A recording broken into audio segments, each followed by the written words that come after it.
என்னுடைய பரிசுத்த நாமத்திற்கு மகிமை உண்டாகட்டும். நம்முடைய ஆண்டவரும் இரட்சகருமாய் இருக்க இயேசு கிறிஸ்துவனுடைய புனித நாமத்தினாலே இந்த ஆசீர்வதிக்கப்பட்டதான ஆத்தும ஆதாயத்தின் திருநாளிலே நாம் கர்த்தருடைய நாமத்தினாலே யாவரையும் அன்புடன் வரவேற்கிறோம். ஆசீர்வதிக்கப்பட்டதான கர்த்தருடைய பிள்ளைகளே, ஆத்தும ஆதாயம் தேவனுடைய பார்வையில் மிகவும் மேன்மையுடையதாக இருக்கின்றது.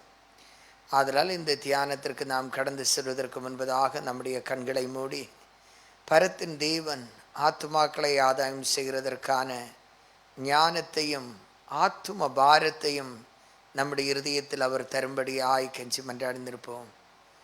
பரலோகத்தில் வாசம் செய்கிறதான பரமபிதாவே, உம்முடைய குமாரனை அனுப்பி இழந்து போனதை தேடும்படி செய்தவரே, இழந்து போனவர்களை தேடும்படியாய் தன்னுடைய குமாரனுடைய ஜீவனே இழக்கத்தக்கதாக நீர் இந்த பூமியில் உம்முடைய திருநாமத்தை மகிமைப்படுத்தின உம்முடைய உன்னதமான கிருபைகளுக்காக நன்றி செலுத்துகிறோம். இப்பொழுதும் ஆண்டவரே, நேரிலையில் இணைந்திருக்கிற பிள்ளைகள், கூடாரத்தில் கூடியிருக்கிறவர்கள் யாவரையும் உம்முடைய திருநாமத்தினாலே நீர் ஆசீர்வதிக்கும்படி கெஞ்சி மன்றாடியிருக்கிறோம். நீர் எங்களோடு பேசும் அற்புதங்களை செய்யும். இயேசுவின் நாமத்தில் பிதாவே, ஆமென். அன்பான கர்த்தருடைய பிள்ளைகளே, ஆசீர்வதிக்கப்பட்டதான இந்த நல்ல நாளிலேயும் நாம் கர்த்தருடைய சமூகத்தில் ஆத்தும ஆதாயத்தினுடைய மேன்மைக்காக எப்படி நாம் ஜெபிக்க வேண்டும் என்பதை குறித்து இந்த நாளில் நாம் கற்றுக்கொள்ளப் போகின்றோம். ஒரு சபையானது எப்பொழுதுமே ஆத்துமாக்களை ஆதாயம் செய்யக்கூடிய சபையாய் இருக்க வேண்டும் என்று தேவன் எதிர்பார்க்கிறார். ஏனென்று சொன்னால், இந்த ஆத்ம ஆதாய பணியில் செல்கிறவங்களுக்கு என்ன சொல்லுவாங்கன்னு சொல்லிச்சுன்னா, மிஷினரிஸ் அப்படின்னு சொல்லிச்சுன்னா ஊழியக்காரர்கள் அப்படின்னு சொன்னால் ஆத்ம ஆதாயத்திற்காக கடந்து செல்கின்றவர்கள். நம்ம மிஷன் ஃபீல்டெல்லாம் சொல்கிறோம். அதே போல் உலகத்தினுடைய முதல் மிஷினரி யாருன்னு சொல்லி நாம் பார்த்தோம்னு சொல்லியாச்சுன்னா, பிதாவாகிய தேவன் தான். ஆண்டவர் தான் என்ன செய்கிறார்னு சொல்லியாச்சுன்னா, தம்முடைய குமாரனை அனுப்புகிறார். எதற்காக? மாண்டு போனதான ஜனத்தை மீட்கும்படியாக. இயேசு பின்பு யாரை அனுப்புகிறாருன்னு சொல்லியாச்சுன்னா, அவர் தன்னுடைய இயேசு சென்ற பின்பு அவர் தன்னுடைய சீடர்களையும் அனுப்புகிறார். அதே போல் அவர் பரிசுத்த ஆவியை அனுப்புகிறார். எதற்காக என்ன சொல்லியாச்சுன்னா, ஆத்துமாக்களை ஆதாயம் செய்யும்படியாக. அப்படி அப்போஸ்தலர்களை அனுப்பினதான தேவன் பின்பு அப்போஸ்தலர்கள் என்ன செய்கிறார்கள்னு சொல்லியாச்சுன்னா, அவர்கள் விசுவாசிகளை அதே போல பயிற்சி கொடுத்து என்ன செய்கிறாங்க?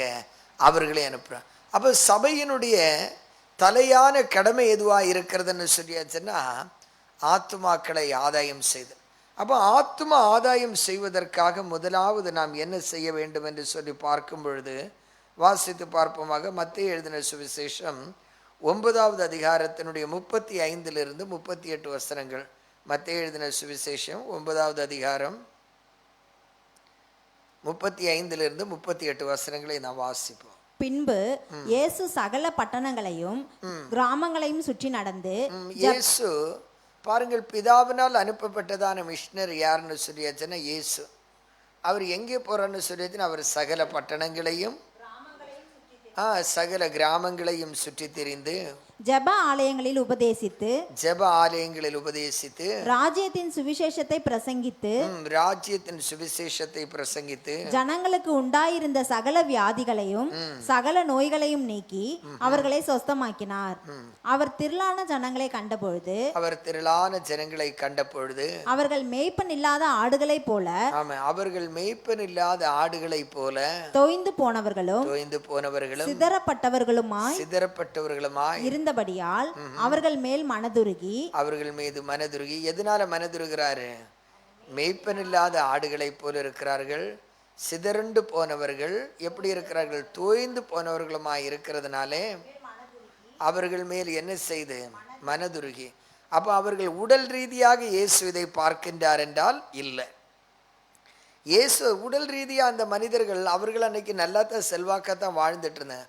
ஆனால் ஆண்டவர் அவர்களுடைய ஆன்மீக வாழ்க்கையை நோக்கி பார்க்கும் பொழுது அவர்களுக்கு யாரு கிடையாது? அவர்களை நேர்வழிப்படுத்துவதற்கு ஒரு மேய்ப்பன் இல்லை. அவர்களின் ஆத்மாவில் அவர்கள் யாரா இருக்கிறார்கள்? சோர்ந்து போய் தோய்ந்து போய் பலவீனப்பட்டு இருக்கின்றார்கள். அடுத்தவர்கள் எப்படி இருக்கின்றார்களா? அவர்கள் சிதறுண்டு போனவர்கள் ஒன்று சேர்ந்து எல்லாரும் ஒரே மனப்பான்மையில் தேவனை ஆராதிக்கக்கூடியதான மனப்பான்மையில் அவர்கள் காணப்படவில்லை. எல்லாரும் அவனவனுடைய மனம் போல போக்கில் என்ன செஞ்சிட்டு இருக்கிறான், போயிட்டு இருக்கிற. இதை குறித்து ஏசாயா தீர்க்கதரிசி வாசிக்க வேண்டாம், 53ஆம் அதிகாரத்தை நாம் பார்க்கும்பொழுது, நாம் எல்லாரும் வழி தப்பி போன ஆடுகளைப் போல அவனவன் தன் தன் வழிகளிலே நடந்தோம் என்று சொல்லி தீர்க்கதரிசி சொல்கிறதை நாம் வாசிக்க முடியும். தொடர்ந்து வாசிப்போமாக. தம்முடைய சீஷர்களை நோக்கி, தம்முடைய சீஷர்களை நோக்கி, அறுப்பு மிகுதி. அறுப்பு என்னது? மிகுதி. மிகுதி. அப்ப அறுவடை என்ன? இயேசு கிறிஸ்து ஜனங்களை பார்த்து அவர்களுக்கு ஒரு நல்ல மேய்ப்பன் இல்லை, அவர்கள் தோய்ந்து போனவர்கள், அவர்கள் சிதறுண்டு போனவர்களாய் இருக்கிறதுனால இயேசு தன்னுடைய சீடர்களை பார்த்து சொல்கின்றாரு, அறுப்பு எதுவா இருக்கிறது? அறுப்பு மிகுதி, வேலையாட்களோ கொஞ்சம். வேலையாட்களோ கொஞ்சமாயிருக்கிறது. ஆதலால் அறுப்புக்கு எஜமான் தம்மது. ஆதலால் அறுப்புக்கு எஜமான. நாம் இந்த ஆத்மாவை அறுவடைக்காக கடந்து செல்கிறது யாருக்காக? நமக்காக இல்ல, அவருடைய ராஜ்யத்தில் அவைகளை சேர்க்கும்படியாக. அப்ப நாம் அறுவடை செய்ய போகின்ற ஒவ்வொரு ஆத்மாவும் யாருக்கு சொந்தமானது?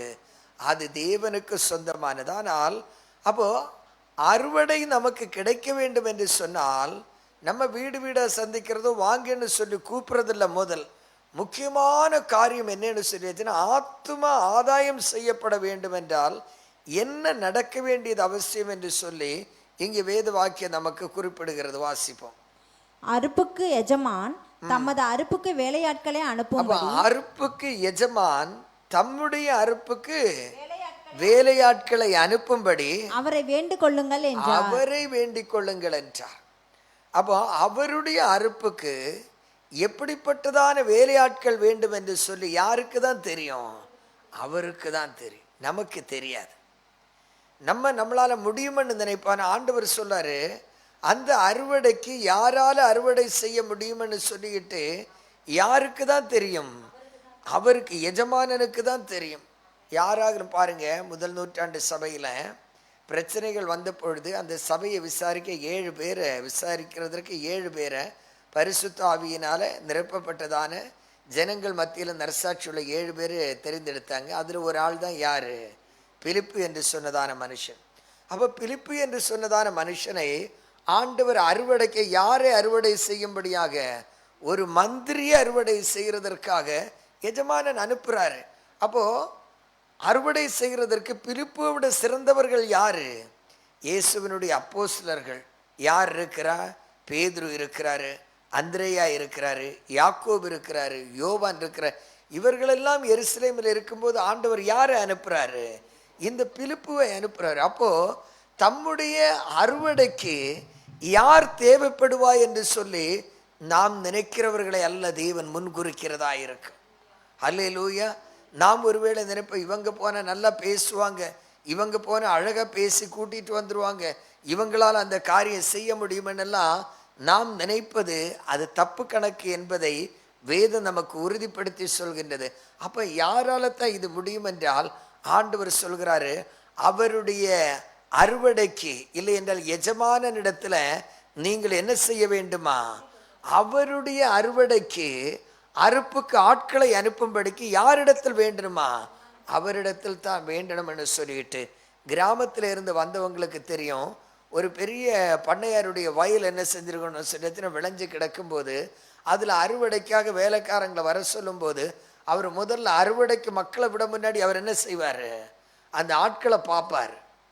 பார்த்துக்கிட்டு சில நேரத்தில் சிலவங்களை சொல்லுவார், இன்னைக்கு நீ வேண்டாம், நீ வீட்டுக்கு போகணும்னு சொல்ல. பார்த்துருக்கிறீங்களா?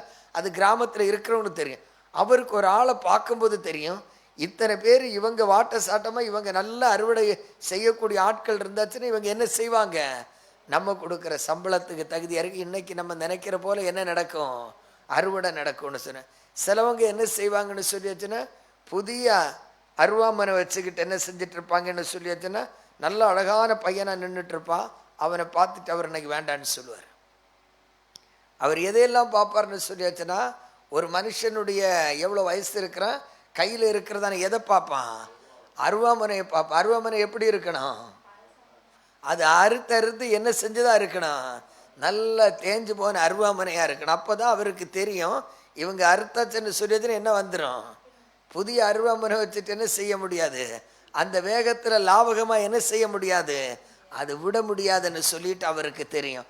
அதே போலதான் ஆத்தும பாரமுடையவர்களைத்தான் ஆண்டவர் எங்க அனுப்ப விரும்புறாருன்னு சொல்லியாச்சுன்னா, அவர் தன்னுடைய வயல்ல என்ன செய்யறதுன்னு சொல்லியாச்சுன்னா, ஆத்துமாக்கள் ஏற்கனவே அவர் சொல்றாரு, அறுவடைக்காக நிலங்கள் எப்படி இருக்கிறதா, அவைகள் ஆயத்தமா இருக்கிற. லூக்கா எழுதின சுவிசேஷம் 10ஆம் அதிகாரத்தினுடைய 12வது வசனத்துல, லூக்கா எழுதின சுவிசேஷத்தினுடைய எழுத்தாளன் கூட இந்த வசனத்தை அவர் சொல்றத வாசி. லூக்கா எழுதின சுவிசேஷம் 10ஆம் அதிகாரத்தினுடைய 2வது வசனத்தை வாசிப்போம். அப்பொழுது அவர் அவர்களை நோக்கி, அறுப்பு மிகுதி. அறுப்பு எப்படி இருக்கிறது, மிகுதி. அறுப்பு மிகுதி.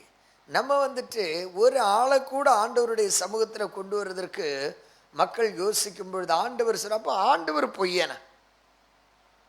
ஒருத்தரால என்ன செய்ய முடியல. ஜூடா ஸ்கூலுக்கு போயிட்டு வரான். இவ்வளோ நாள் எம்ஆர்எஸ் ஸ்கூலில் அவனுக்கு நிறைய ஃப்ரெண்ட்ஸ் இருக்கிறாங்களே இல்லை. அப்போ அவனால் யாரை கொண்டு வர முடியல, ஒரு ஆளை கூட கொண்டு வரல. அப்போ ஆண்டவர் பொய்யனா. என்னென்னு சொல்லிச்சுன்னா, பரத் இருக்கிறான், அவன் என்ன செய்யறான்னு சொல்லி அவனுக்கு 1000 ஃப்ரெண்ட்ஸ் இருக்கிறாங்க. தெருவில் ஃப்ரெண்ட்ஸு, விளையாட போகிற இடத்துல ஃப்ரெண்ட்ஸ், எல்லா இடத்துலையும் ஃப்ரெண்ட்ஸ் இருக்கிறாங்க. ஆனால் அவங்களால ஒரு ஃப்ரெண்டை கூட எங்கே கூட்டிகிட்டு வர முடியல, ஆண்டவருடைய சமூகத்தில் கூட்டிகிட்டு வரல. அப்போ ஏன் இவங்களால ஏன் கொண்டு வர முடியலைன்னு சொல்லியாச்சு நான் பார்க்கும்போது, முக்கியமான பிரச்சனை என்னன்னா, இவர்கள் எதற்காக பாரத்தோடு ஜெபிக்கிறது கிடையாது.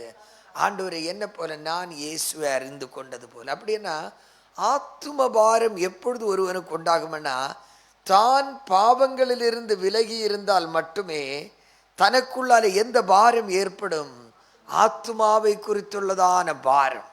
தான் நரகத்தினுடைய வாசனையை புரிந்திருந்தால் மட்டும்தான், ஐயோ நாம் நரகத்தின் வாசலிருந்து தப்பிச்சிட்டது போல மற்றவங்களை என்ன செய்யணும்னு நினைப்போம். ஆமா பாருங்க, இப்போ இந்த இடத்துல ஒரு தடவை இந்த ரோட்ல பள்ளம் நோண்டி பெரிய பள்ளம் இருக்கும்போது, நான் ஒரு நாள் காலையில் வரும்போது என்ன செஞ்சேன்னு சொல்லிட்டு, நான் கலெக்டர்ஸ்னு ஒரு பையனை என்ன செய்ப்பா அந்த என்ட்ரன்ஸில் நிப்பாட்டி, யாரை இப்படி வர வேண்டாம் எப்படி வர சொல்லணும், அப்படி சுற்றி வர சொல்லி, ஏன் இங்கே என்ன இருக்குது, பள்ளம் இருக்குன்னு சரி. இங்கே பள்ளம் இருக்கிறத பற்றி இவங்க யாரும் யோசிக்கல. ஏன்னா ஒரு விசுவாசி பள்ளத்திலே எங்கே விழுந்தாச்சுன்னா அது யாரை பாதிக்கும், நம்முடைய ஊழியத்தை பாதிக்கும். அதனால அதை முன்கண்டதான நான் சொன்னேன், யாரும் என்ன செய்ய வேண்டாம், ஒரு ஆளை எங்கே நிப்பாட்டிட்டோம், என்ட்ரன்ஸ்லேயே நம்ம என்ன செஞ்சிட்டோம்னு சொல்லியாச்சுன்னு நிப்பாட்டிட்டோம். ஆனால் அதே நேரத்தில் ஒரு சொந்தக்காரங்க வர்றாங்கன்னு சொல்லியாச்சுன்னா எத்தனை பேர் ஃபோன் சரி எங்கே பார்த்து வாங்க பள்ளம் இருக்குது, இல்லைன்னா நான் வேறு வழியில் கூட்டிகிட்டு வரேன்னு சொல்லுவாங்களா? எப்படியாவது வாரவங்க என்ன செய்யட்டும், ஒரு டன்ஸோக்காரனுக்கோ இல்லைன்னு சொல்லி ஒரு செப்டோக்காரனுக்கோ ஒரு ஆர்டர் போட்டால் கூட தம்பி வேறு வழியை வாரன்னு சொல்லுவாங்களா? அவங்க சொல்ல மாட்டேன். ஏன்னா அவங்களுக்கு அவர்களை குறித்து என்ன கிடையாது, பாரமோ அக்கறையோ கிடையாது, தான் இருந்தான். ஆனால் நம்முடைய கிறிஸ்தவ வாழ்க்கை அப்படிப்பட்டதல்ல. ஆத்தும பாரம் என்பது நாம் அக்கினியிலிருந்து நாம் தப்பித்து கொண்டோம். தீர்க்கதரிசி சொல்கிறது போல நாம் என்ன செய்யறோம், அந்த நெருப்பிலிருந்து ஒரு கொள்ளி தப்புகிறது போல நாம் என்ன செஞ்சுக்கிட்டோம், நாம் தப்புவிக்கப்பட்டு விட்டோம். ஆனால் அந்த பள்ளத்தில் வேறு யாரும் என்ன செய்யக்கூடாது, விழக்கூடாது என்று சொல்லி எங்க காவல் இருத்தல், அந்த பள்ளத்தாண்ட காவல் இருத்தல். அப்படின்னா நாம் போய் எங்க நின்று கொண்டிருக்கிறோம்னா, நரக வாசலாண்டு நின்று கொண்டு ஐயோ யாரும் என்ன செய்யாதுங்க, நீங்க அங்க போகாதுங்க, நீங்க இந்த வழியா போங்கன்னு சொல்லி காட்டுறதுனுடைய பேர் தான் என்னது, ஆத்தும பாரம். இரவும் பகலும் ஆண்டவரே இன்றைக்கு ஒரு மனிதனையாகிலும் எனக்கு என்ன செய்ய, நரகத்தின் வாசலில் இருந்து காப்பாற்றுகிறதற்கு எனக்கு பலனை கொடுங்க, எனக்கு வெளிப்பாடை கொடுங்க, எனக்கு தெளிவை கொடுங்க. அப்படி ஓடிக்கொண்டிருக்கின்ற அறியாமல் அந்த பள்ளத்தில் விழப்போகிற ஒருவனை நான் என்ன செய்ய வேண்டும், காப்பாற்றுவதற்கு எனக்கு பலனை தாங்க என்று சொல்லி ஆண்டவரிடத்தில் கேட்கிறவன் தான் ஆத்தும பாரம் உடையவன். அப்போ ஆண்டவர் சொல்கின்றான், ஆத்துமாக்களுக்காக நம்முடைய ஜெபத்தில் முதல் ஜெபம் எதுவாக இருக்க வேண்டும் என்று சொல்லியாச்சுன்னா, எதற்கான ஜெபமாக இருக்க வேண்டும், ஆத்தும பாரத்திற்கான ஜெபமாக இருக்க வேண்டும். இந்த இரவில் ஆண்டவரிடத்தில் நாம் எப்பொழுதும் நம்முடைய ஜெபத்தில் எதை குறித்து மட்டும்தான் கேட்கிறோம், நம்முடைய தேவைகளை குறித்து மட்டும்தான் கேட்கின்றோம். ஆண்டவராக இயேசு கிறிஸ்துவனிடத்துல தன்னுடைய சீஷர்கள் 70 பேர் வந்தாங்க. 12 அப்போஸ்தலர்கள். சீஷர்கள் எத்தனை பேர் இருந்தாங்க? 70 பேர். இயேசுவிடத்தில் கேட்டாங்க, ஆண்டவரே, யோவானுடைய சீடர்கள் ஜெபிக்கிறாங்க, எங்களுக்கு நீங்கள் எதுக்கு கற்றுக் கொடுங்க, ஜெபிக்க கற்றுக் கொடுங்கன்னு சொல்லி கேட்கும்போது இயேசு கிறிஸ்து அவர்களுக்கு ஒரு ஜெபத்தை கற்றுக் கொடுத்தார். அந்த ஜெபத்தில் பார்த்தாச்சுன்னு சொல்லியாச்சுன்னா அந்த ஜெபம் எப்படி ஆரம்பமாகிறது? பரமண்டலங்களில் இருக்கிற எங்கள் பிதாவே, உம்முடைய நாமம் என்ன செய்வதாக. அப்ப முதலாவதாக சொல்லப்படுகிறது, நம்முடைய பிதாவானவர் பரமண்டலத்தில் இருக்கிறார் என்றால் எல்லா ஜனங்களையும் எங்க கொண்டு போய் சேர்க்க வேண்டும் என்று சொல்லி பரலோகத்திற்கு கொண்டு போய் சேர்க்க வேண்டும் என்று. அதில் 7 விண்ணப்பங்களை குறித்து சொல்லப்பட்டிருக்கிறது. 7 விண்ணப்பங்களை குறித்து. அந்த 7 விண்ணப்பங்களும் எதை சார்ந்ததா இருக்கிறதுன்னு சொல்லியாச்சுன்னா மிஷனரி ஊழியத்தை சார்ந்தது. எதை சார்ந்ததா இருக்கிறது? ஆத்தும ஆதாய பணியை குறித்துள்ளதா இருக்கிறது. ஏன்னா இன்னைக்கு நம்முடைய வீட்டில், யூத் மீட்டிங்கில், சண்டே ஸ்கூலில் எல்லாம் பிள்ளைங்க எந்த ஜெபத்தை திரும்ப திரும்ப சொல்கிறாங்க? வாரந்தோறும் பரமண்டல ஜெபத்தை சொன்னால் அதில் ஒரு முக்கியமான ஒரே ஒரு காரியம் மட்டும் நமக்காக வேண்ட சொன்னார். எதுக்காக? எங்களுக்கு வேண்டிய ஆகாரத்தை. ஆனால் அன்னைக்கு அந்த 70 சீடர்களுக்கும் இயேசு கற்றுக் கொடுத்ததனுடைய நோக்கம், அவர்கள் போகிற இடத்துல அவங்களுக்கு எப்போ ஆகாரம் கிடைக்கும்னு யாருக்கு தெரியாது. அடுத்த நேரம் சாப்பாடு எந்த வீட்டில் கிடைக்கும்னு தெரியாது. அதனால தான் அவங்களுக்கு என்ன சொல்லி கொடுத்தாரு? எங்களுக்கு வேண்டிய ஆகாரத்தை அன்றென்று தாரு. இன்னைக்கு நம்ம அதை கேட்க வேண்டிய இருக்குதா? 1 மாசத்துக்குள்ள அரிசி, 6 மாசத்துக்குள்ள மசாலா, இதெல்லாம் வீட்டில் வாங்கி வச்சுட்டு என்ன சொல்லிட்டு இருக்கிறோம்? எங்களுக்கு வேண்டிய ஆகாரத்தை எங்களுக்கு தாரும்னு சொல்லிச்சு. ஆனால் அது இயேசுனுடைய அந்த பிரேயர் மாடல் ஆனதுனால நம்ம அதை ரிப்பீட் பண்ணதுனால ஒன்றும் தப்பா போறது கிடையாது. ஆனால் நாம் அதை உணர்வுடையவர்களாய் ஜெபிக்கணும். நாம் ஒரு காரியத்தை செய்யும் போது அறிவில்லாமல் என்ன செஞ்சிடக்கூடாது, அந்த விண்ணப்பங்களை ஏறெடுத்துடக்கூடாது. அப்போதான் புரிந்து கொள்ளுதலோடு அது ஒரு வசனம், இயேசு கிறிஸ்து கற்றுக் கொடுத்த அந்த வசனத்தை நம்ம திரும்ப என்ன செய்யறோம்? குறைந்தபட்சத்தில் எல்லாரும் அந்த ஒரு ஜெபத்தினுடைய பேட்டர்னாவது என்ன செய்யட்டும்னு புரிந்து கொள்ளுதலுக்காக மட்டுமே தவிர உண்மையிலே நாம் அந்த ஒரு எங்களுக்கு வேண்டிய ஆகாரத்தை தாரும் என்று நம்ம கேட்கலைன்னா கூட ஒரு பரிசுத்தவானுக்கு ஆண்டவர் என்ன கொடுக்கிறாரு? ஆகாரத்தை கொடுக்கக்கூடியவராக இருக்கிறார். ஆனால் நம்முடைய ஜெபங்கள் பக்தியான ஜெபமா இல்லை.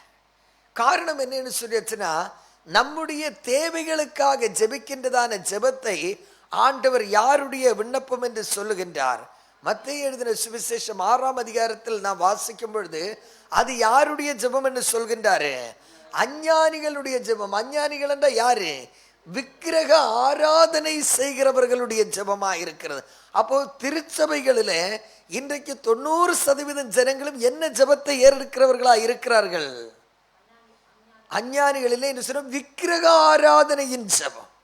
அந்த விக்கிரக ஆராதனைக்காக ஜெபிக்கின்றவர்கள் தான் தங்களுடைய தேவைகளை குறித்து மட்டும் சொல்லிக் கொண்டிருப்பார்கள். போய் சாமி எனக்கு நீங்க அதை செய்யுங்க இதை செய்யுங்கன்னு சொல்ற. ஆனால் இயேசு கிறிஸ்துவனுடைய ஜெபத்தில் நாம் பார்க்கிறோம், உங்களுக்கு இன்னது தேவை என்று நீங்கள் கேட்பதற்கு முன்னமே அவர் என்ன செய்திருக்கின்றார்? நாம் ஜெபிக்கின்ற தெய்வம், நம்முடைய சர்வ வல்லமையுடையதான தேவனிடத்தில் நாம் ஜெபிக்க போகின்றதான நம்முடைய தெய்வம், நம்மை படைத்தவர், உனக்கு இன்னது தேவை என்று முன்னமே அறிந்திருந்ததுனாலே அவர் சொல்லுகிறார், நீங்கள் முதலாவது ஜெபிக்க வேண்டிய காரியம், அல்லேலூயா, நீங்கள் முதலாவது ஜெபிக்க வேண்டிய காரியம் எதுவா இருக்கிறதுன்னு சொல்லி பாருங்க. 1 தீமோத்தேயு 2ஆம் அதிகாரத்தினுடைய 1 சில வசனங்களை வாசிங்க. 1 தீமோத்தேயு 2ஆம் அதிகாரத்தினுடைய 1 வாசிப்போமாக. முதலாவது நாம் ஜெபிக்க வேண்டிய காரியங்களை குறித்து ஒரு மாபெரும் மிஷனரியா இருக்கிறதான அப்போஸ்தலனாகிய பவுலுடைய வார்த்தைகளை கொஞ்சம் கேளுங்க. புத்தி என்னவெனில், இது என்னதான்? நான் பிரதானமாய் சொல்கிறேன். பிரதானம்னா என்னது? The supreme, the most high. இதை பார்க்கல முக்கியத்துவம் வேறு எதுவுமே கிடையாது அப்படின்னு நான் முக்கியமா சொல்றேன். இருக்கிறதுலே உன்னதமான ஒரு காரியத்தை நான் உங்களுக்கு சொல்லுகிறது என்னவெனில், எல்லா மனுஷருக்காகவும் விண்ணப்பங்களையும், பாருங்க என்னவா விண்ணப்பங்களையும், அப்ப எல்லாவற்றுக்கும் மேலான ஒரு அட்வைஸ் பவுல் கொடுக்கின்ற ஒரு ஆலோசனை சொல்றான். மேலானது என்னதான்? எல்லா மனிதர்களுக்காகவும் ஜெபிக்கிறது. அவ எல்லாவருக்காகவும் ஜெபித்தல் என்று சொன்னால் இந்த ஜெபம் எதை குறிக்கிறதா இருக்கிறது? ஆத்துமாக்களுக்காக ஜெபிக்கிறது. யாருக்காக? ஆத்துமாக்களுக்காக ஜெபி. எந்த ஒரு சபை ஆத்துமாக்களுக்காக ஜெபிக்கலையோ அந்த சபை பூமியில் நிலை நிற்பதற்கு தகுதியற்ற சபையாய் இருக்கின்றது. காரணம் யாதென்று சொன்னால், அழிந்து போகிற ஆத்துமாக்களை கண்டடைந்து கொண்டு வந்து சேகரிக்கின்றதான அந்த பண்டக சாலையினுடைய பேர் தான் எதுவாய் இருக்கிறது? தேவனுடைய ராஜ்யமாகிய சபையாய் இருக்கின்றது. அப்போ தேவனுடைய ராஜ்யமாகிய சபையிலே நாம் எதற்காக ஜெபிக்க வேண்டியவர்களாய் இருக்க வேண்டுமா? ஆத்துமாக்களுக்காக ஜெபிக்க வேண்டியது. அப்ப இயேசு கிறிஸ்து அவர் தன்னுடைய சீடர்களிடத்தில் சொல்லுகிறார், அறுவடைக்காக நிலங்கள் ஆயத்தமாயிருக்கிறது, நீங்கள் அதற்காக யாரிடத்தில் போய் வேண்டிக் கொள்ளுங்கள். அறுப்புக்கு எஜமானிடத்தில் நீங்க என்ன செய்யணும்னு சொல்லியாச்சுன்னா, நீங்கள் வேண்டிக் கொள்ள வேண்டியது என்ன செய்யறதுன்னு சொல்லியாச்சுன்னா மிகவும் அவசியமாயிருக்கிறது. காரணம் யாதென்று சொன்னால், பாருங்க, சாலமன் கூட தேவனுடைய ஆலயத்தை, அந்த தேவனுடைய ஆலயம் யாருக்காக கட்டப்பட்டது? யூதர்களுக்காக கட்டப்பட்டது. ஆனால் அந்த ஆலயத்தை பிரதிஷ்டை பண்ணுகிறதான ஜெபத்தில் சாலமன் ஆண்டவரை நோக்கி ஜெபிக்கும் போது அதிலே கூட என்ன செய்கிறார் என்று சொல்லியாச்சுன்னா, ஆத்தும பாரத்தினுடைய ஜெபத்தை அவன் உள்ளடக்க. அவர் சொல்ற, ஆண்டவரே, யாராகலும் ஒரு புறஜாதி மனிதன், அப்படி என்று சொன்ன பரதேசியான ஒருவன், ஒரு பரதேசி இந்த ஆலயத்தில் வந்து தம்மை நோக்கி வேண்டுதல் செய்யும் பொழுது நீர் அவனுடைய விண்ணப்பத்தையும் என்ன செய்ய வேண்டும் என்று சொல்கின்றார். நீர் கேட்க வேண்டும் என்று உம்மை நோக்கி மன்றாடுகிறேன் என்று சொல்லி சாலமன் சொல்லுகின்றான். அப்படி என்றால் தேவாலயம் கட்டப்பட்டது யூதனுக்காக இருந்தாலும் பரிசுத்தாவியினால் ஏவப்பட்டு ஜெபிக்கின்றதான சாலமன் சொல்லுகின்றான், இந்த ஆலயத்தில் யூதனல்லாத ஒருவன் வேறு தேசத்திலிருந்து வந்து இந்த ஆலயத்தில் ஜெபித்து அவனுடைய விண்ணப்பத்தை ஆண்டவர் கேட்பார் என்று சொன்னால், அவன் இங்கிருந்து திரும்பி அவனுடைய தேசத்திற்கு சென்ற பின்பு அவனுடைய நண்பர்களிடத்தில், அவனுடைய குடும்பத்தாரிடத்தில் சொல்வான், எருசலேமில் ஒரு ஆலயம் இருக்கிறது, அங்கே நான் போய் வேண்டுதல் செய்தேன், அந்த தேவன் என்னுடைய விண்ணப்பத்தை கேட்டான் என்று அவன் சொல்லும் பொழுது அங்கே இருக்கிற ஜனங்கள் புறப்பட்டு என்ன சொல்வார்கள் என்று சொன்னால், இந்த ஆலயத்தை தரிசிக்கும்படியாய் கடந்து வருவார்கள். அன்றைக்கு சாலமன் ஜெபிக்கும் பொழுது கூட அவன் சொல்கிறார், இந்த ஆலயம் நிலை நிற்கிறது ஆத்தும பாரத்திற்காக என்று சொல்லி. அல்லேலூயா, அல்லேலூயா, ஹல்லேலூயா. அதை போன்றுதான் பரிசுத்த ஆவியான இயேசு கிறிஸ்து சீடர்களிடத்தில் சொன்னால், பரிசுத்த ஆவியானவர் உங்களிடத்தில் வரும்பொழுது நீங்கள் பலனடைந்து முதலாவது எருசலேமிலும், பின்பு யூதேயா முழுவதிலையும், பின்பு சமரியாவிலும், பூமியினுடைய கடைசி வரியந்த எனக்கு யாராயிருப்பீர்கள் என்று சொல்லி எனக்கு நீங்கள் சாட்சிகளாயிருப்பீர்கள். அதற்காக நீங்கள் எதை விட்டு போகாமல், எருசலேமை விட்டு போகாமல், பிதாவின் வாக்குதத்தை நிறைவேறும்படிக்கு நீங்கள் எங்கே காத்திருங்கள். காத்திருந்த அவர்கள் ஒருமனப்பட்டு என்ன செய்து கொண்டிருந்தார்கள்? அவர்கள் ஜெபித்துக் கொண்டிருந்தார்கள். அல்லேலூயா. அவர்கள் ஜெபித்து கர்த்தருக்கு ஆராதனை செய்து கொண்டிருந்த பொழுது பரிசுத்த ஆவியானவர் இறங்கி வந்து அப்போஸ்தல ஊழியத்தை, மிஷனரி ஊழியத்தினுடைய மாபெரும் வாசலை திறந்து கொடுத்தது. ஹல்லேலூயா. அதே போன்றுதான் நாம் வந்துட்டு சபையினுடைய பாட புத்தகம் என்று சொல்கின்றதான அப்போஸ்தலர் நடபடிகள் புஸ்தகத்தை நாம் நோக்கி பார்க்கும் பொழுது அங்கே 13ஆம் அதிகாரத்திலே சபையானது ஜெபிக்கின்றது. எதற்காக சபை ஜெபிக்கின்றது? ஆத்தும அறுவடைக்காக ஜெபிக்கின்றது. ஏசாயா தீர்க்கதரிசி சொல்லுகிறான், பின்பு நான் யாரை அனுப்புவேன், யார் நம்முடைய காரியமாய் போவான் என்று சொல்லி. தேவ பிள்ளைகளே, ஆத்தும பாரம் இல்லாத ஒருவரும் சபையில நம்ம வேலை செய்யலாம், சபைக்காக நீங்க கொடுக்கலாம், சபையினுடைய கட்டிடத்தை கட்டி கொடுக்கலாம், சபையினுடைய தேவைக்கு ஒரு ஏசி வாங்கி கொடுக்கலாம், சபைக்கு என்ன தேவைப்படுகிறதோ எல்லாவற்றையும் நீங்க கொடுக்கலாம். ஆனா நீங்க பரலோகம் போக முடியாது. இதெல்லாம் செஞ்சுட்டு எனக்கு பரலோகம் கிடைக்காதா? பரலோகம் எல்லாம் போக முடியும். பரலோகம் போக வேண்டும் என்றால் ஆத்துமாக்களோடு நீ போகணும். வெறுங்கையோடு ஒருவன் எங்கே போய் நிற்க முடியாது, பரலோகம் போக முடியாது. ஏனென்று சொன்னால், பிதாவாகிய தேவன் தம்முடைய குமாரனை இந்த உலகத்திற்கு கொடுத்ததனுடைய நோக்கம் யாதென்று சொன்னால், காணாமல் போன, தொலைந்து போன, சிதறுண்டு போன தன்னுடைய ஆடுகளை என்ன செய்ய வேண்டும் என்று சொல்லி தன்னிடத்தில் கொண்டு வந்து சேர்க்க வேண்டும் என்று. 2 விசுவாசிகள் ஒன்று சேர்ந்தா என்ன பேசுறீங்க? ஆண்டவரை பற்றி பேசுகிறோமா? இல்லை இன்னைக்கு நீ யாரையாவது சந்தித்தியா? இல்லை காலையில் எழுந்ததும் ஜெபிக்கிறா, இன்னைக்கு எனக்கு வேலைக்கு போகிற இடத்துல என்ன செய்யக்கூடாது, ஓனர் திட்டிடக்கூடாது, எனக்கு இன்னைக்கு கரெக்டாக இன்னைக்கு சம்பளம் கிடைச்சிடணும், அதை கிடைக்கணும், இதை கிடைக்கணும்னு வேண்டானே தவிர, ஆண்டவரே இன்றைக்கு ஒரு ஆத்துமாவை எனக்காக தாங்க, நீர் எனக்கு உயிரை தந்திருக்கிற ஆண்டவர் உனக்கு தந்திருக்கிற ஒவ்வொரு நாட்களும் எதற்காக என்ன சொல்லியாச்சுன்னா, நீ ஒரு ஆத்துமாவையாகிலும் என்ன செய்யணும், உன்னை எப்படியாகிலும் பரலோகம் கொண்டு போய் சேர்க்கிறதற்கு உனக்கு ஆயுசு நாட்களை அவர் கூட்டி தந்துட்டே இருக்கிறார். வேற நீ நல்லவனானதுனாலே கிடையாது, எப்படியாகிலும் ஒருவனையாகிலும் அவருக்காக நீ ஆதாயப்படுத்திட்டுனா உனக்காக பரலோகம் என்ன செய்யப்படும், திறக்கப்படும். 80 வருஷம் வாழ்றாங்க, 70 வருஷம் வாழ்றாங்க, 30 வருஷம் வாழ்றாங்க, அவர்களால் ஒரு ஆத்மாவை கூட என்ன செய்ய முடியல, பரலோகத்திற்கு நேராக கொண்டு போக முடியலன்னா, நம்மளை போல பரிதபிக்கப்படக்கூடியதான மக்கள் வேறு ஒருவரும் இருக்க முடியாது. ஆதலால் கர்த்தருடைய ஜனமே, இந்த ஆசீர்வதிக்கப்பட்டதான ஆத்தும ஆதாயத்தின் நாளில் கர்த்தர் சொல்லுகின்றதான வார்த்தையை கேளுங்கள். அறுப்புக்கென்று நிலங்கள் எப்படி இருக்கிறதா, மிகுதியான நிலம் இருக்கிறது சொல்றாங்க. நான் போய் சொன்னா யாரும் வரமாட்டாங்கன்னு சொல்லிட்டு ஆண்டவர் சொல்ற, நீ போய் சொல்றதில்ல, நீ எப்போ போய் சொல்லணும், எப்படி சொல்ல வேண்டும் என்று சொல்லி நீ யாரிடத்தில் ஜெபிக்க வேண்டும், நீ ஆண்டவரிடத்தில் கேட்க வேண்டுமா? அந்த வசனத்தை மறுபடியும் வாசிமா, மத்தேயு 9ஆம் அதிகாரத்தினுடைய 38 வாசிங்களேன். அறுப்புக்கு எஜமான் ஆதலால், எதனால ஆதலால் என்ன சொன்னா, மேல ஒரு காரியத்தை 37ல சொல்றாரு. தம்முடைய சீஷர்களை நோக்கி அறுப்பு மிகுதி, அறுப்பு எப்படி இருக்கிறதா, மிகுதியாயிருக்கு, அறுவடை ரொம்ப ஜாஸ்தியா இருக்கிற. நம்ம சொல்றோம்ல, பஞ்ச காலத்தில் ஈசாக்கு விதைத்தான், எப்படி அறுவடை செய்தானா, 100 அறுவடை செய்தான்னு சொல்லி. இங்க ஆண்டவர் சொல்றாரு, அறுவடை எப்படி இருக்கிறது, மிகுதியாய் இருக்கிறது. ஏன் நம்முடைய கண்களுக்கு அது மிகுதியாய் தெரியலேன்னு சொல்லியாச்சுன்னா, நமக்கு அந்த பாரம் இருந்தா மட்டும்தான் நமக்கு தெரியும்.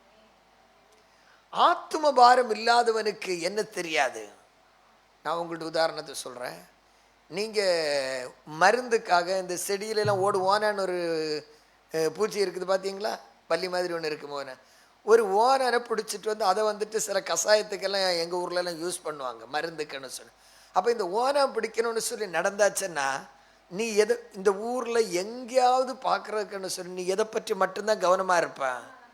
வேற நாய் வந்துட்டு போகும், பூனை வந்துடும், எதையாவது நீ சட்டை பண்ணுவேன். எங்கேயாவது ஒரு இலை அசைஞ்சா கூட எதிர்க்கான்னு தேடுவேன். ஏன்னா உன்னுடைய லட்சியம் எது, மருந்துக்கு எது வேணும், ஓனா இன்னைக்கு எப்படியாவது வேணாம்னு சொல்லி. அதே போல ஒரு ஓனான்னு நீ பிளான் பண்ணின உடனே அதை எப்படியாகிலும் பிடிச்சு வந்துடணும்னு சொன்ன லட்சியம் இருக்கிறது போல, இருதயத்தில் எது வேணும்னு லட்சியம் எடுக்கணும். ஆத்ம வேணும்னு சொன்னதான லட்சியம் உனக்கு வராதது வரையிலையும் உன் கண்ணுக்கு எது தென்படாது,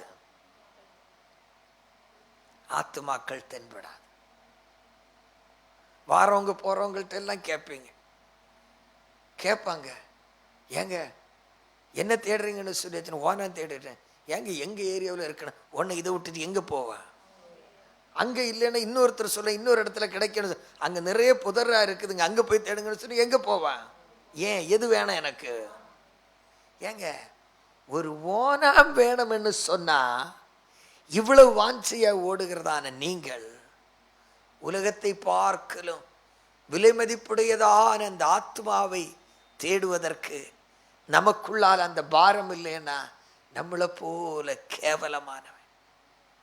ஆண்டவர் ஆயுசை தந்து, ஆண்டவர் சுகத்தை தந்து, நல்ல குடும்பத்தை தந்து, நல்ல ஆரோக்கியத்தை தந்து, நல்ல வாழ்கிற வசதிகளை தந்து, இன்னைக்காகலும் இவன் எனக்காக ஒரு ஆத்மாவுக்காக முழங்காலில் நின்று ஆண்டவரை நோக்கி வேண்டுதல் செய்வான்னு சொன்னா, நல்ல சாப்பிட்டு திருப்தியாகி ஜெபிக்க கூட செய்யாமல் படுக்கிற எத்தனை கிறிஸ்தவ மனிதர்கள், கோடானு கோடி கிறிஸ்தவர்கள். ஏனென்று சொன்னால் அவர்களுக்கு எது நிரம்பிடுச்சுன்னு, வயிறு நிரம்பிடுச்சுது. யார் எப்படி போனா நமக்கு என்ன, விடிஞ்சா அடுத்து நம்ம ஜெபிச்சா கிடைக்கும்னு நினைக்கிறேன். என் பிள்ளைகளே, நீ ஜெபிச்சதுனால அது கிடைக்கிறதல்ல, நீ ஜெபிக்கலைனால அது உனக்கு கிடைக்கும். உனக்கு கிடைக்கிற சாப்பாடு சம்பளம் அது நீ ஜெபிச்சதுனால இல்லை. அப்ப ஜெபிக்காத உலக மனிதர்களுக்கு கிடைக்கல, அவங்களுக்கு கிடைக்கிறதா யாருக்கும் கிடைச்சிருக்குது, உனக்கு கிடைச்சது. உனக்கு ஆண்டவர் தந்தார் என்று நீ சொல்ல வேண்டும் என்றால் நீ அதற்காக ஜெபிக்க வேண்டாம். இன்றைக்கு கற்றுக்கொள். ஆண்டவர் உனக்கு தந்தார் என்று சொல்ல வேண்டும் என்றால் நீ அதற்காக என்ன செய்ய வேண்டாம், நீ அதற்காக ஜெபிக்க வேண்டாம். நீ ஜெபிக்க வேண்டியது, அதற்காக ஜெபிக்கின்ற கூட்டம் அஞ்ஞானிகள். மத்தேயு 6ல சொல்லுகிறது, யார்தான் அதற்காக ஜெபிக்கின்றார்கள்? சாப்பாட்டுக்கும் வேலைக்காக ஜெபிக்கிற ஜனம் யாரு? அஞ்ஞானிகள். ஆனால் நீ யார் என்று சொன்னால் தேவனுடைய ராஜ்யத்தை தேடுகிறவன். தேவனுடைய ராஜ்யம் என்றால், ஒரு ராஜ்யம் என்றால் அங்கே எது இருக்க வேண்டும்? பிரஜைகள் இருக்க வேண்டும். பள்ளிக்கூடம்னு சொல்றது எதனால? மாணவர்கள் வருகிறதுனால. ஆஸ்பத்திரின்னு சொல்றது எதனால? நோயாளிகள் வருகிறதுனால. சபைன்னு சொல்றது எதனால? ஆராதிக்க ஜனங்கள் வர்றதுனால. ஜனங்களே போகலன்னு சொல்லி அந்த பள்ளிக்கூடத்தை மக்கள் என்ன சொல்லுவாங்க தெரியும்? ஒரு காலத்தில் அது பள்ளிக்கூடமா இருந்தது, இப்ப அது என்ன செய்யல, இப்ப அது பள்ளிக்கூடம் நடக்கல. அப்படின்னா என்ன இல்லைன்னு அர்த்தம்? மாணவர்கள் வந்தா தான் அதுக்கு என்ன பேரு? அப்ப ராஜ்யத்திற்கு பிரஜைகளை கொண்டு வராவிட்டால் நீ ராஜ்யத்திற்கு உரியவனே கிடையாது. அல்லேலூயா. அநேகனுடைய வாழ்க்கையின காலையில எழுந்தா புலம்பல், சந்தோஷமா ஜெபிக்கிறேன், ஆண்டவரே இன்றைக்கு என்னுடைய தேவைகளை எல்லாம் சந்திப்பீங்க, யெகோவா ஈரே, யெகோவா ரஃபா எனக்கு சுகத்தை கொடுத்துருங்க. உன் சுகத்துக்காக உன் எதிர் வீட்டில் சாக ஒருத்தன் கிடக்கிறான், அவனுக்காக நீ ஜெபிச்சிய? உன் தெருவில் ஒருவேளை உணவில்லாததான எத்தனை வாழ்க்கைகள் உண்டு, அவர்களுக்காக நீங்கள் ஜெபித்தீங்களா? இயேசு பரமண்டல ஜெபத்தை சொல்லி கொடுக்கும் போது அவர் சொன்னார், எங்களுக்கு வேண்டிய ஆகாரத்தை, எனக்காக இல்லை, எது எங்களுக்கு வேண்டிய ஆகாரத்தை. அப்போ ஓம் வீட்டில் நாம் ஏன் அந்த ஜெபத்தை ஜெபிக்கிறேன்னா, ஓம் வீட்டில் உணவு இருந்தாலும் எங்களுக்குன்னு சொல்லும்போது உணவில்லாத மற்றவர்களை அதோடு இணைத்துக் கொள்கின்ற. அல்லேலூயா. அதனால தான் நம்ம திரும்ப திரும்ப நம்ம வீட்டில் 3 மாசத்துக்கு 1 வருஷத்துக்கு சோறு இருந்தா கூட நம்ம என்ன செய்கிறோம், எனக்கு வேண்டிய ஆகாரம்னு கேட்கலன்னா எனக்கு இருக்குது, எங்களுக்கு வேண்டியது என்று சொல்லி கேட்கும் பொழுது எங்களோடு இணைந்த யாரோ ஒருவர் என்ன இல்லாமல் இருக்கிறார்கள், உணவில்லாமல் இருக்கிறார். என் வீட்டில் நேற்று நிறைய உணவு வேஸ்ட் ஆயிடுச்சு. என் வீட்டில் நேற்று உணவு நான் மதியானமே பார்த்தேன், ஆண்டவரே இதை சாப்பிட எங்களால் முடியாது. ஏன்னா அதுக்கு ஒரு நாள் முன்னாடி உள்ளதான சாப்பாடெல்லாம் என்ன செஞ்சுட்டேன், புளி சாதம் மாதிரிலாம் வச்சுட்டாங்க. ஆண்டவர் என்ன பண்ணுறதுன்னு சொல்லி நான் நேற்று மாலையில் முழங்கால் போட்டு ஜெபிச்சேன். ஆலயத்துக்கு வர முன்னாடி, அப்பா இந்த உணவு என்ன செய்யக்கூடாது, வீணாய் போகவே கூடாது, ஒரு அற்புதத்தை செய்யுங்க. யாருக்காவது சமைக்க வந்து அம்மாட்ட சொன்ன கொண்டு போமான்னு சொல்லியாச்சுன்னா அது மறந்துட்டு என்ன செஞ்சிடுச்சுது, வேற எங்கே வேலைன்னு ஓடி போயிடுச்சுது. அப்போ என்ன செய்யறதுன்னு சொல்லிச்சு. ஆண்டவர் ராத்திரியில அதுக்காக ஆளை அனுப்புறாரு. நான் எல்லாத்தையும் எடுத்து வைக்க முன்னாடி ஆண்டவர் என்ன செஞ்சிட்டாரு, ஆளை அனுப்புறாரு, எல்லாத்தையும் பார்சல் பண்ணி கொடு. அப்போ இன்னும் அதை வச்சுட்டு அடுத்த நாள் சாப்பிடணும்னு நான் நினைக்க கூடாது. என்ன செய்யணும் ஆண்டவரே? அப்போ அது யாருக்கென்று ஆண்டவர் வைத்திருந்தாரோ, அப்போ நான் அவர்களுக்கு கொடுக்கலைன்னா அந்த குடும்பம் இரவில் எப்படி படுத்திருக்கும்? ஒருவேளை ஒரு தோசையை சாப்பிட்டுட்டு படுத்திருக்கன்னு வச்சுக்கிடுங்களேன், ஆனால் அவங்களுக்கு என்ன இருந்திருக்காது, பசி ஆறி இருக்காது. இரவில் படுக்கையில் என்ன செஞ்சிருப்பாங்க, புரண்டு புரண்டு படுக்கும்போது யார் அதுக்கு குற்றவாளியா இருக்கணும்? ஏன்னா அவனுடைய உணவு எங்கே இருக்குது, என் வீட்டில் இருக்குது. நான் சொல்லலை, நான் சமைச்சதுன்னு. ஆனால் ஆண்டவர் உன் கையில் கொடுத்த அது யாருடையது கிடையாது, உன்னுடையது கிடையாது. அப்ப அந்த உணவினுடைய ஆள் வர்றதுக்காக நீ என்ன செய்யணும்? அல்லேலூயா. அது ஆசீர்வாதத்தை கொண்டு வரும். அது என்ன செய்யும்? நம்மிடத்தில் இருக்கிற ஒன்றும் யாருக்கு சொந்தமானது கிடையாது, நம்முடையது கிடையாது. ஆண்டவரிடத்தில் கேட்கணும், ஆண்டவரே நான் யாருக்கு எதை செலுத்த வேண்டும் என்று நீர் விரும்புகிறீரோ, எந்த ஆத்மாவுக்கு நான் எதை கொடுத்து அவர்களை ராஜ்யத்திற்குள்ளால கொண்டு வந்து சேர்க்க வேண்டுமோ அதற்காக எனக்கு என்ன செய்யுங்க, எனக்கு ஞானத்தை கொடுங்க. ஆத்தும பாரத்திற்காக ஜெபிக்கிறதற்கு எனக்கு என்ன செய்யுங்க, எனக்கு ஞானத்தை கொடுங்கன்னு சொல்லிட்டு சீடர்களுக்கு ஜெபிக்க தெரியாததுனால சீடர்கள் தைரியமா கேட்டாங்க. நிறைய பேருக்கு இன்னைக்கு ஒரு காரியம் தெரியலன்னா கேட்டு கற்றுக்கொள்றதுல அச்சப்படுறாங்க. ஆனா கேட்டா மற்றவங்க என்னை எப்படி நினைப்பேன், யாரு என்ன நினைச்சா என்ன. எங்க தண்ணி தாகம் எடுத்து சாவர நிலையில தோண்டு நிற்கும் போது அங்க யார்கிட்டயாவது தண்ணி இருந்தாச்சுன்னு சொல்லியாச்சுன்னா அசிங்கப்படாம கேட்பீங்களா இல்லையா? அதே போலதான் ஆத்தும வாஞ்சை என்பது உனக்குள்ளால் அந்த ஒரு தாகம் இருக்கணும். எதுக்கு என்ன செய்யக்கூடாது, வெட்கப்படக்கூடாது. பவுலடி தானே சொல்றாரு ரோமர் 1:14 என்ன சொல்ற, கிறிஸ்துவன் சுவிசேஷத்தை குறித்து நான் என்ன செய்ய, நான் வெட்கப்படேன். இயேசுவை பற்றி போய் சொல்றேன், யாரு நீங்க அல்லலியக்காரங்களா கிறிஸ்தவனான சொல், என்னையா வெக்கம்? நிறைய பேருக்கு அப்படி சொல்றதுக்கே என்னது. எத்தனையோ பேர் பைபிளை ஒழிச்சு துணியில சுத்தி சீலைக்குள்ளால வச்சு தெரியாதது போல நடக்கும். சில குடும்ப பிரச்சனையில் இருக்கிறவங்க அது ஆண்டவர் பார்க்கிறார். ஆனா நீ ஆண்டவருடைய பிள்ளைன்னு சொல்றதுல உனக்கு என்னது, நீ பெருமைப்படணும். ஏன்னா உலகத்தில் இருக்கிற உன் தாயின் தகப்பன்னு செய்யக்கூடாததான மாபெரும் காரியங்களை எனக்காக செய்யக்கூடிய ஒரு பரம பிதாவுக்கு நான் யாரா இருக்கிறேன், நான் பிள்ளையா இருக்கிறேன். நான் வேண்டுகிறதை செய்கிறதான ஒரு தெய்வம் என்னுடைய தெய்வம். அப்படி சொல்கிறதுல உனக்கு என்ன இருக்கணும், அதுல உனக்கு பெருமை இருக்கணும். அதுல நீ தலை நிமிர்ந்து நிற்கணும். யார் உன்னை கேவலப்படுத்தின என்ன, ஆண்டு என் நிமித்த உங்களை துன்பப்படுத்தி அநேக தீமையான மொழிகளை உங்கள் பேரில் சொல்வார்களானால் நீங்கள் யாரா இருப்பீங்களா, பாக்கியவான்களா இருப்ப. என் நிமித்தம் உன்னை யாராவது கேவலப்படுத்தினா, உன்னை அடிச்சானோ, உன்னை எதை செஞ்சானோ அது உனக்கு என்னன்னு நினைச்சுக்க, அதை நீ பாக்கியம்னு நினைச்சு. இயேசுக்கு ஊழியம் செய்வோம், வாலி வயசுல அடி வாங்கி இருக்கிறேன், சட்டையை கிழிச்சு விட்டான்னு எல்லாம் விழிச்சான்னு சொன்னேன். அதனால எல்லாம் என்ன செஞ்சு போகல, அதனால கெட்டு போகல. அவர்களெல்லாம் அவர்களுக்காக இரவும் பகலும் கர்த்தரிடத்துல இன்னைக்கு அந்த பழக்கத்தை விடல. மன்றாடு, ஆண்டவரை இவனை பிடிச்சிடணும், இவனை விட மாட்டேன் இயேசுவின் நாமத்தினால. எவன் அடிச்சானோ அவனை கர்த்தருக்குள்ளால வழி நடத்த, அவனை ஊழியக்காரனை மாற்ற. அதுதான் நம்முடைய லட்சியமா இருக்கிறதுன்னு சொன்னேன். அவன் ஒரு நாள் என்ன செய்யணும், அடிச்சவனுடைய கையெடுங்க காலெடுங்கன்னு வேண்டதில்லை நம்முடைய வேலை. ஆண்டவரே அவனை நீர் என்ன செய்யுங்க, அவனை தொடுங்க. சவுல் அப்படிதான் சுவிசேஷத்தை சொன்னவங்களை எல்லாம் என்ன செஞ்சான், கொலை செய்கிறதற்காக சீறி பாஞ்சிட்டு போன. கடைசியில கர்த்தர் அவனை பிடித்த உடனே சுவிசேஷத்திற்காக சவுல் இப்போ பவுலாய் மாறி தன்னையே எடுத்துக்கிடுங்கன்னு சொல்றான். அல்லேலூயா. அப்ப ஆத்தும பாரம் இல்லாத ஒரு கிறிஸ்தவன் அவன் கிறிஸ்தவனா இருக்க முடியாது. ஆத்தும பாரம் இல்லாமல் ஒருவன் தன்னை கிறிஸ்தவன் என்று சொல்றான், அவன் யாரு கிடையாது. ஏன்னு சொன்னா அவன் கிறிஸ்தவனா இருக்க முடியாது. காரணம் என்ன என்று சொல்லிட்டுனா, கிறிஸ்துவை உடையவன் கிறிஸ்துவனுடைய மனநிலைமை தான் அவனுக்கு இருக்கும். இயேசுவனுடைய மனநிலைமை என்ன, கடைசி அந்த ஒரு ஆடு 99 ஆடையும் விட்டுட்டு எதை தேடி போகுதல், அந்த கடைசி ஆடை கண்டடையும் வரையிலையும் அவருக்கு என்ன கிடையாது, அவருக்கு நிம்மதியே கிடையாது. அதை நான் என்ன விலை கொடுத்தும் அந்த ஆடை நான் என்ன செய்வேன், அதை நான் கண்டடைவேன். ஆமா, கண்டடைந்த பின்பு என்ன செய்கிறான், அதை நடத்தி கூட கொண்டு வரல. அதை எங்க தூக்குறான், நீ நடக்க வேண்டாம்.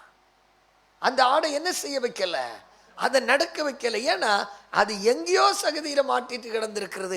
இப்போ இனி அதை நடக்க விடல. இனி மற்ற ஆடுகள் இருக்கும் இடம் வரையிலையும் உன்னை நான் என்ன செய்யறேன், உன்னை நான் சுமந்துட்டு வரேன். அல்லேலூயா. ஏற்கனவே அலைஞ்சது உன்னை கண்டுபிடிச்சதெல்லாம் பெரிய கழைப்பு. ஆனால் அதற்கு மேல என்னன்னு சொல்லியாச்சுன்னா, எனக்கு இன்னும் கஷ்டம் இருந்தாலும் பரவாயில்ல, உன்னை நான் கீழே விட்டு நீ எங்கேயா மிஸ் ஆகிடக்கூடாது. நேற்று தான் உன்னை மிஸ் பண்ணி, சாயந்தரம் தான் உன்னை என்ன பண்ணிட்டேன், மிஸ் பண்ணிட்டேன். ஆனா உன்னை இப்போ நான் என்ன செய்ய விரும்பல, மிஸ் பண்ண. இதற்காகத்தான் பல வருடங்களுக்கு முன்பு நான் எழுதினதான ஒரு குட்டி கதை. நீங்கள் மேலான அன்புன்னு சொன்ன இந்த டிராக்டை கேட்டிருப்பீங்க. டிராக்டை பலரும் வாசிச்சிருப்பீங்க. ஒரு தகப்பனுக்கு இருந்த ஒரே பிள்ளை. அவன் கடைசியில் என்ன செய்தார்? பெரிய கதை என்ன, இப்போ அதை ரொம்ப ஷார்ட்டாக சொல்லி முடிச்சிட டைம் வர. அந்த ஒரே பிள்ளை என்ன செஞ்சிட்டான்னு சொல்லியாச்சுன்னா, கடைசியில் அவனுக்கு ஒரு கொலை குற்றத்தில் மாட்டி என்ன செஞ்சிட்டான்னா சிறைச்சாலை போயிட்டான். சிறைச்சாலையில் அவன் தன்னுடைய வாழ்க்கையை முடித்து கடைசியில் அவன் சிறைச்சாலையில் இருந்துட்டு மனம் திரும்பிட்டான். ஆனால் அப்பாவுக்கு தெரியும், நான் எவ்வளோ செல்வாக்கோட ஊரில் இருக்கிறதான மனுஷன், எவ்வளவோ அன்பா இவனை வளர்த்தேன். ஆனால் அவன் நம்முடைய குடும்பத்திற்கு எனக்கு என்ன ஏற்படுத்திட்டான், ரொம்ப கெடுதி ஏற்படுத்திட்டான்னு சொல்லிட்டு அவன் மேலே மிகுந்த வருத்தம். ஆனாலும் அப்பாவுக்கு அவனுக்குள்ளால என்ன இருந்தது? பாசம் இருந்துட்டே இருந்தது. அவன் சிறைச்சாலை இருந்து தன்னுடைய ஆயுள் தண்டனை முடிந்து விடுதலை ஆகிறதான நாட்கள் வந்ததும் அப்பாவுக்கு ஒரு கடிதம் எழுதினான். அப்பா, உங்களுடைய அன்பு மகனாகிய நான் செய்ததான தவறுகளெல்லாம் உணர்ந்தேன். அரசாங்கமும் என்னுடைய தண்டனை காலத்தை குறித்து அவர்கள் நான் நற்பேருடையவனாக இருக்கிறேன்னு சொல்லி என்னை விடுதலை செய்ய விரும்பிட்டாங்க. நான் இந்த நாள் செப்டம்பர் மாதம் 5ஆம் தேதி நான் சிறைச்சாலையிலேருந்து விடுதலை ஆகிறேன். நீங்கள் என்னை நேசிக்கிறீங்கன்னு சொல்லியாச்சன்னா, நம்ம வீட்டுக்கு முன்னாடி இருக்கிறதான அந்த பாதாம் மரத்தில் ஒரே ஒரு மஞ்சள் கயிறை கட்டி தொங்க விடுங்க. அப்படி நான் அந்த மஞ்சள் கயிறை பார்த்துட்டேன்னு சொல்லியாச்சன்னா, உண்மையிலேயே நீங்கள் என்னை நேசிக்கிறீங்கன்னா, நீங்கள் என்னை மறுபடியும் பிள்ளையா ஏற்றுக்கொள்ள விரும்புகிறீங்கன்னு சொல்லியும் நான் அந்த மஞ்சள் கயிறை பார்த்து நான் என்ன செய்வேன்னா, நான் வீட்டுக்கு வந்துடுவேன். இல்லை, ஒருவேளை அந்த மஞ்சள் கயிறை நான் பார்க்கலன்னு சொல்லியாச்சேன்னா, அந்த மரத்தில் இல்லைன்னா, எங்கள் அப்பா உங்களுக்கு என்ன பிடிக்கல, நான் உங்களுக்கு தான் அந்த வேதனையை நினச்சி இன்னும் நீங்கள் அந்த வருத்தத்தில் இருக்கிறீங்கன்னு சொல்லிக்கிட்டு எனக்கு கடவுள் என்ன வழியோ நான் அதை பார்த்து போகிறேன்னு சொல்லி இந்த கடிதத்தை கிடைத்ததும் தகப்பன் பார்த்தார். ஐயோ, என் மகன் திருந்தி இருக்கிறான், அவன் வாழணும்னு திரும்ப என்றாக ஒரு நாள் வருவான்னு நான் நினைத்தேனேன்னு சொல்லி அவர் என்ன செய்தார்? நேரே கடைவீதிக்கு போனார். ஃபேன்சி ஸ்டோரில் போய் கேட்டார், மஞ்சள் ரிபன் இருக்கான்னு கேட்டார். சொன்னாங்க, இருக்கு. எத்தனை மீட்டர் இருக்குது? 5 மீட்டர் முழுசும் கொடுங்க. அப்படியே அந்த பட்டணத்தில் இருக்கிறதான கிட்டத்தட்ட 10-15 எல்லா ஃபேன்சி ஸ்டோரில் போய் இருக்கிற எதெல்லாம் வாங்கினார், எல்லா அந்த மஞ்சள் ரிபன்களை எல்லாம் வாங்கினார். வாங்கிட்டு என்ன செஞ்சார்னு சொல்லியாச்சுன்னா, ஒவ்வொரு மீட்டர் நீளத்தில் என்ன செஞ்சார்? கட் பண்ணிட்டு வேலைக்காரன்கிட்ட சொன்னார், எப்பா, மரத்தில் ஏறி மரத்தில் இருக்கிற எல்லா இலைகளையும் என்ன செஞ்சிரு? பிடுங்கி கீழே போட்டு அந்த மரத்தை முழுவதும் எதனால் நிரப்புனா? அந்த ரிபனால் கட்டி நிரப்புனான். மழை முழுவதும் ரிபனால் நிரப்புனான். அப்படியே இப்பொழுது என்ன செய்கிறேன்னு சொல்லியாச்சுன்னா, அப்பா மகனுக்காக அவங்கள வீட்டை பக்கம் தாண்டி தான் ட்ரெயின் கடந்து செல்றதான ரயில்வே தண்டாளம் இருக்கு. ஒவ்வொரு ட்ரெயினும் அதனுடைய ஒலி இருக்கும் பொழுதெல்லாம், தகப்பன் இதில் என் பிள்ளை வருவான், இதில் என் பிள்ளை வருவான், இதில் என் பிள்ளை வருவான்னு சொல்லி காத்திருந்தான். ஏறத்தாழ சாயந்தரத்தில் மாலை மயங்கியும் யாரை காணும்? பிள்ளைய காணும்னு சொன்னதான மிகுந்த வருத்தத்தில் இருக்கும்போது இருளை கிழித்து கொண்டு வேகமாக ஒரு ட்ரெயின் என்ன செய்கிறது? வந்து நின்றது. யார் இறங்கின போனேன்னு சொல்லிக்கிட்டே தெரியல. ஆனால் அதில் என்ன செய்கிறேன்னு சொல்லியாச்சுன்னா, மக்கள் போகும்போது தூரத்தில் தட்டி தடுமாறி தாடியெல்லாம் வச்சுட்டு அப்படி அலங்கோலமாய் ஒருவன் நடந்து வரதை பார்த்தான். இந்த பையன் பார்க்குறான், ஊரெல்லாம் புதுசாக தெரியுது, அந்த கிராமம் மாதிரி எல்லாம் தெரில, எல்லாமே வித்தியாசமாக இருக்கிறது. ஆனாலும் ஆசை ஆசையாய் மரத்தை தேடுறேன். ஏதோ தெரு வெளிச்சத்தில் அங்கே ஒரு மரத்தில் ஏதோ தெரியுது, பார்ப்போன்னு பார்த்தாச்சுன்னு தூரத்திலேருந்து பார்த்தா ஒரு மரம் முழுவதும் மெதுவாக தெரிகிறது. அவனுடைய கண்களால் நம்பவே முடியல. அவன் நினைச்சதுன்னு அப்படியே பார்த்தாச்சுன்னு சொல்லியாச்சுன்னா, அங்கே வயதான ஒரு மனிதன் தாடியெல்லாம் வச்சுட்டு என்ன செஞ்சிட்டு இருக்கிறான்னு சொல்லியாச்சுன்னா, தன்னுடைய கொம்போடு நின்று கொண்டிருக்கிறதை பார்த்து அவன் பார்த்ததும் புரிந்து கொண்டான், இது வேற யாரும் இல்லை, யார் தான்? என் தகப்பன் தான் என்று சொல்லி அவன் ஓடி சென்று அவனுடைய பாதத்தில் விழுந்து அப்பா என்று சொல்லி கதறினான். கதறும் பொழுது அவன் சொன்னான், என் மகனே, நீ இன்னும் வாழ்கிறாய் என்று நினைத்து நான் சந்தோஷப்படுறேன். அவன் சொன்னான், அப்பா, நான் உங்களை ரொம்ப மிஸ் பண்ணினேன், ரொம்ப தவறு நான் செஞ்சுட்டேன், உங்கள் வார்த்தைகளை மதிக்கவே இல்லை. ஆனால் ஒன்று எனக்கு புரியலப்பா, ஒரே ஒரு ரிபனை கேட்டேன், எனக்காக ஏப்பா எத்தனை ரிபன்களை இந்த மரம் நிறைய கட்டி இருக்கிற. அப்பா சொன்னார், என் மகனே, நீ ஒருவன் தானே எனக்கு மகன். ஒருவேளை நான் ஒரு ரிபனை கட்டியிருந்தால் அது காற்றில் அடித்து இலைகளுக்கு எங்கேயாவது சிக்கியிருந்தால் உன்னை நான் நிரந்தரமாக இழந்து போயிருப்பேனே. என்ன விலை கொடுத்தும் என் மகனை நான் என்ன செய்ய விரும்பவில்லை, இழக்க வேண்டாம் என்று நினைத்தேன். அதுதான் அப்பா, இவ்வளவா என் மீது அன்பு வைத்திருக்கிறீர்களா என்று அவன் கதறி எழுதான். என் பிள்ளைகளே, அவர்தான் நம்முடைய ஆண்டவராகிய இயேசு கிறிஸ்து. உன்னை எந்த விதத்திலேயும் அவர் இழந்து போகக்கூடாது என்று சொல்லி அவர் இவ்வளவாய் உன்னை நேசித்திருக்கின்றார். ஆண்டவரே, அப்பா, என் மீது நீர் இவ்வளவு பாசம் கொள்வதற்கு நான் என்னத்தை உமக்கு செலுத்தினேன்? நான் எதையுமே உமக்கு செலுத்தவில்லையே. என் பிள்ளைகளே, இந்த மாலையில் நாம் இருக்கின்ற இடங்களில் நம்முடைய கண்களை மூடி அழிந்து போகிற ஆத்துமாக்களை குறித்து இயேசுவுக்கு இருந்த அந்த தாகம், இயேசுவுக்கு இருந்த அந்த அன்பு, இயேசுவுக்குள் இருந்ததான அந்த தால்பரியம், இயேசுவுக்குள் இருந்ததான அந்த வெறி, அந்த பாசம், அந்த நேசம் நம்முடைய இருதயத்தில் இந்த மாலையில் கடந்து வரட்டுமே. ஆண்டவரை நோக்கி வேண்டுதல் செய்வோமா? அறியாமல் எத்தனையோ நாட்களை நான் கடந்து விட்டேன். ஆண்டவரே, எனக்காக நீர் மனம் இறங்க மாட்டீரா? இன்றைக்கு எனக்காக நீர் இறங்கும் என்று சொல்லி தந்தையை நோக்கி நாம் வேண்டுதல் செய்வோமாக. வானத்திற்கும் பூமிக்கும் ஆண்டவராயிருக்கிற என்னுடைய பரலோக பிதாவே, ஆசீர்வதிக்கப்பட்டதான இந்த நல்ல நாளிலே நாங்கள் எங்களை உம்முடைய திருக்கரங்களிலே நாங்கள் தாழ்த்தி ஒப்பு கொடுக்கிறோம். ஆண்டவரே, நீர் இந்த மாலையில் ஆத்தும பாரத்தை குறித்து நாங்கள் அறிந்து கொள்ளத்தக்கதாய் நீர் எங்களுடைய உள்ளத்தோடு பேசின உம்முடைய கிருபைக்காக நன்றி செலுத்துகிறேன். நீங்க எங்கள் மீது வைத்திருக்கிறதான அந்த மாபெரும் அன்புக்கு எதுவும் ஆண்டவரே ஈடுணை ஆகாது என்பதை நாங்கள் அறிந்து கொள்கின்றோம். கடந்து வந்ததான மக்கள், நேரலையில் எங்களோடு இணைந்தவர்கள் யாவரையும் உடைய திருக்கரங்களில் நாங்கள் ஒப்பு கொடுக்கின்றோம். அப்பா, அதே போல தொடர்ந்து நடக்க இருக்கிறதான எங்களுடைய பயிற்சி வகுப்புகளுக்காக நாங்கள் செபிக்கின்றோம். எல்லா பிள்ளைகளும் ஏற்ற நேரத்தில் கடந்து வர கர்த்தர் அனுக்கிரகம் செய். விண்ணப்பத்தை கேட்டதற்காக ஸ்தோத்திரம். இயேசுவின் அற்புத நாமத்தில் வேண்டி நிற்கிறேன், ஜீவனுள்ள பிதாவே, ஆமென். நாத்துமாவே கர்த்தரை ஸ்தோத்திரி, என் முழு உள்ளமே பரிசுத்த நாமத்தை ஸ்தோத்திரி. நாத்துமாவே கர்த்தரை ஸ்தோத்திரி, கர்த்தர் செய்த சகல உபகாரங்களையும் மறவாதே. ஆமென்.